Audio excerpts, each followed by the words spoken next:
et on va parler du livre Atomic Habits.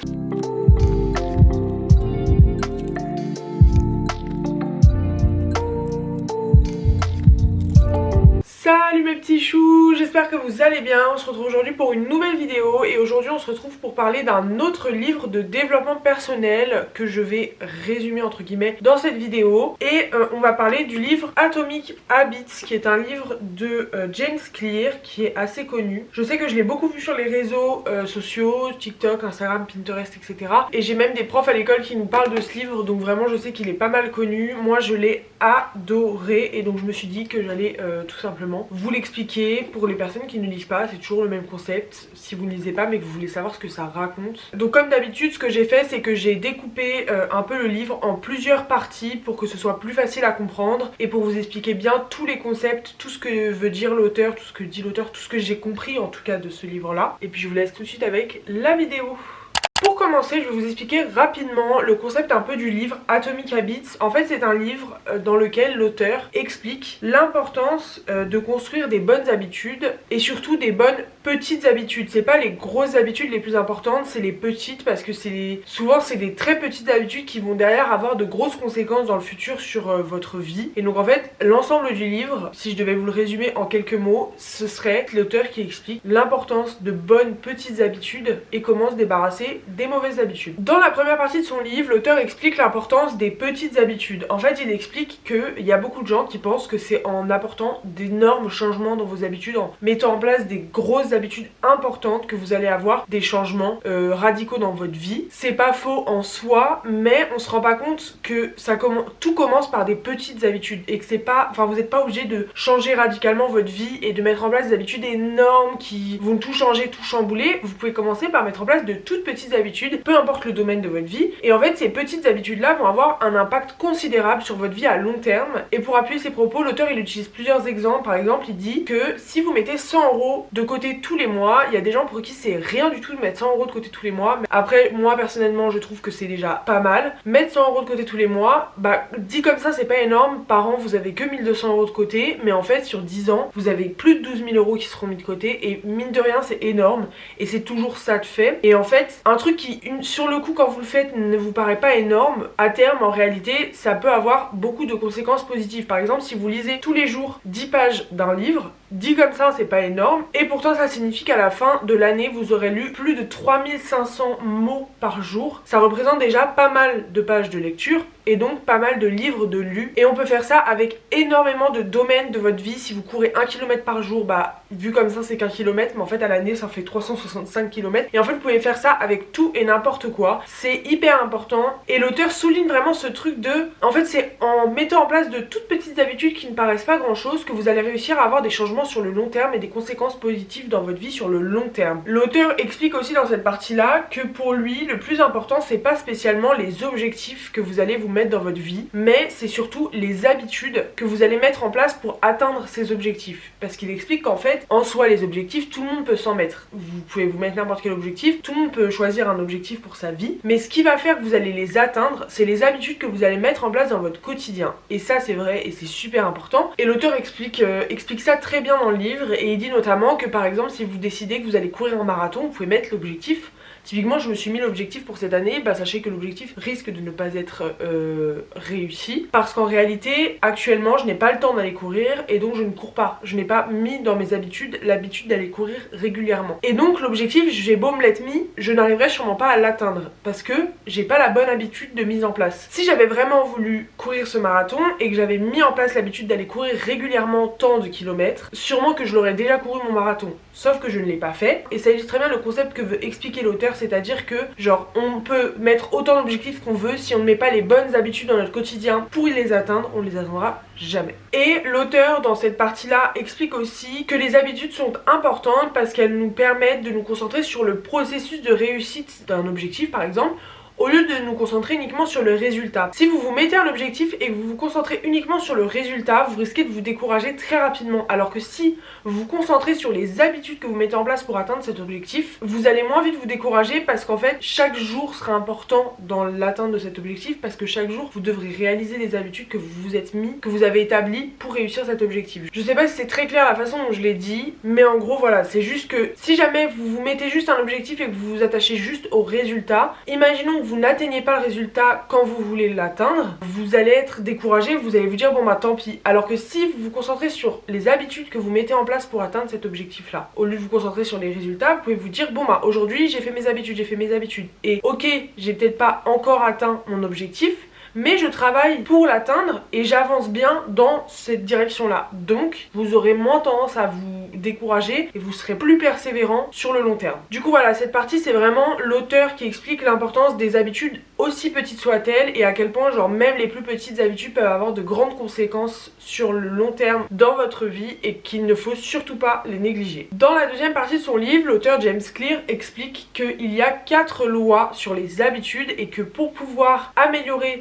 son quotidien et toutes les habitudes qu'on a dans notre quotidien, il faut connaître ces 4 lois. Et du coup, il explique les 4 lois. La première loi des habitudes, c'est la loi de la clarté. En fait, l'auteur explique dans le livre que pour changer une habitude, il faut être clair sur les intentions qu'on a en changeant cette habitude, sur les intentions, sur nos objectifs. Il faut être clair dans ce qu'on veut, tout simplement. Et donc il faut définir vos objectifs de façon précise et spécifique. Tout simplement, il faut pas vous dire juste j'aimerais être riche, mais à telle date, j'aimerais avoir tant d'argent par exemple. Ou je veux courir un marathon, ok, je veux courir un marathon à telle date, ou je veux courir tant de kilomètres à partir de telle date, je veux être en capacité de faire ça à partir de temps. Là je vous donne des exemples un peu sport, etc. Mais ça marche pour tout et n'importe quoi. Je veux peser tant de kilos à telle date, je veux tout ce que vous voulez. Il faut juste que vos objectifs soient clairs, parce que si vous n'êtes pas clair dans les intentions que vous avez et dans ce que vous voulez dans votre vie, le fait d'avancer pour réaliser ces objectifs sera plus compliqué. Alors que si vous mettez une deadline,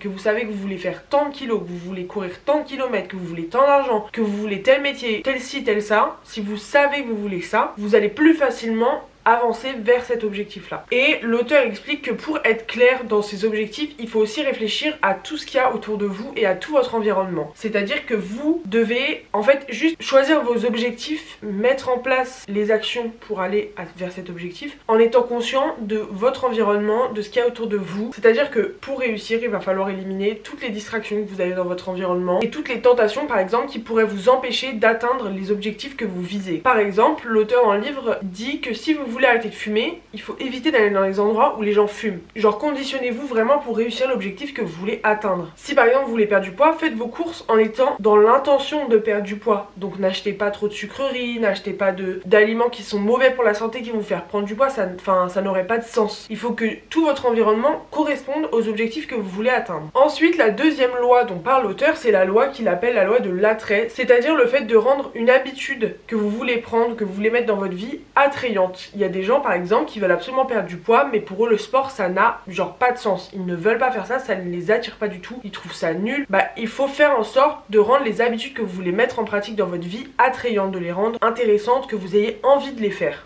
Du coup, il va falloir aller chercher des façons de rendre cette habitude désirable, que vous ayez vraiment envie de, par exemple, faire du sport tous les jours, de vous lever plus tôt le matin, de mieux manger, etc. Comment vous pouvez faire pour que ces habitudes que vous voulez mettre en pratique soient plus attirantes, soient plus attrayantes, qu'elles vous donnent plus envie d'y aller, quoi. Et évidemment, ce qui va vous aider à rendre une habitude plus attrayante, c'est le fait de genre être au clair sur les motivations, de comprendre pourquoi vous voulez changer cette habitude, pourquoi vous voulez mettre en place une nouvelle habitude et qu'est-ce qu'elle va vous apporter, quels vont être les avantages de cette habitude. Parce que si vous comprenez que manger 5 fruits et légumes par jour, ça peut potentiellement vous donner meilleure santé, vous faire perdre du poids, etc. Bah si vous êtes conscient de ça et que vous arrivez à l'enregistrer et à voir vraiment le positif que ça va vous apporter, ça va forcément vous aider à manger vos 5 fruits et légumes par jour. La troisième loi dont parle l'auteur, c'est la loi de la facilité. C'est-à-dire que pour réussir à adopter une nouvelle habitude, il faut la rendre facile à mettre en place. C'est-à-dire éviter les obstacles qui mène à cette habitude. Parce que plus l'habitude sera facile à mettre en place, facile à faire, plus on sera susceptible du coup de la faire logiquement. Par exemple, si vous voulez mettre en place une nouvelle habitude de méditation, il faut que vous sachiez, vous trouviez un endroit calme où vous êtes sûr qu'il sera disponible tout le temps quand vous voudrez vous mettre à la méditation. Par exemple, si vous avez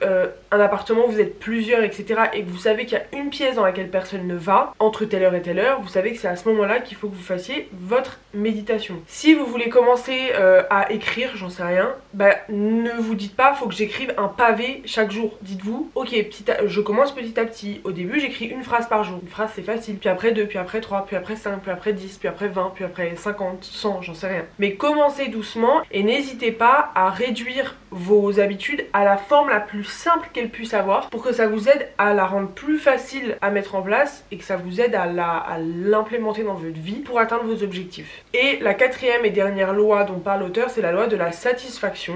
Et donc l'auteur explique que pour qu'on réussisse à mettre correctement une habitude en place dans sa vie, il faut qu'il y ait ce qu'on appelle la satisfaction immédiate, que vous ayez vraiment un sentiment de satisfaction une fois que vous venez terminer votre habitude et pas au bout d'un certain temps. Vous voulez la satisfaction directe et ça va vous aider à adopter de nouvelles habitudes. Soit vous allez avoir la satisfaction directe parce qu'il y a des gens par exemple qui après une séance de sport vont se sentir satisfaits d'avoir fait leur séance, vont se sentir bien, c'est un peu une satisfaction. Soit il va falloir que vous mettiez en place une récompense si vous faites cette habitude. Et évidemment, dans ce truc-là de satisfaction immédiate, il faut aussi être capable de vous rendre compte des progrès que vous faites dans votre quotidien. Parce que si vous mettez en place par exemple une habitude de sport et que vous n'êtes pas capable de vous rendre compte de vos améliorations, de votre perte de poids, de vous réussissez à courir plus longtemps ou peu importe les objectifs que vous avez, si vous n'êtes pas en mesure de vous rendre compte de vos projets et de l'avancée que vous faites, ça va être assez compliqué de vous sentir satisfait des habitudes que vous mettez en place dans votre quotidien. Mais donc voilà, en gros, c'est les 4 lois dont parle l'auteur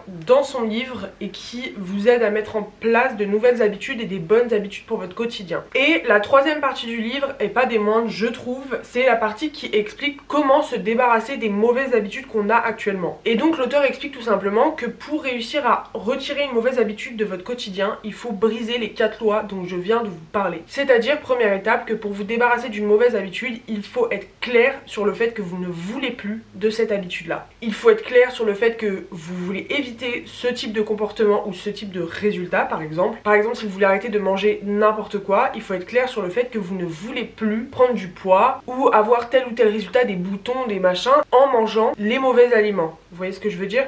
Et ça nécessite évidemment de changer, là aussi, votre environnement pour arrêter d'avoir ces mauvaises habitudes. Si par exemple vous avez chez vous énormément de nourriture malsaine, dans ce cas-là, peut-être vous en débarrasser, les donner à quelqu'un, j'en sais rien. Si par exemple vous savez que le soir vous regardez tout le temps la télé pendant des heures sans rien faire en mangeant des sucreries, dites-vous ok, j'arrête de regarder la télé le soir sans rien faire, je trouve une autre activité à faire le soir. Et en fait ça va vous changer votre quotidien et du coup la nouvelle activité que vous allez faire, vous ne l'aurez pas liée au fait de manger des sucreries. Donc par exemple si vous regardez la télé tous les soirs en mangeant des sucreries, vous allez vous dire ok, au lieu de regarder la télé, je sais pas moi, je fais de la peinture, je lis. Mais comme ces trucs là vous les avez pas fait avant, là vous allez vous mettre à faire ça sans manger et votre cerveau il va pas enregistrer que c'est un moment où vous mangez, c'est un moment où vous grignotez, etc. Et ça va vous aider à vous débarrasser d'une mauvaise habitude aussi. Ensuite du coup il y a inversé la loi de l'attrait, c'est-à-dire rendre vos mauvaises habitudes moins attrayantes, que vous ayez moins envie de les faire.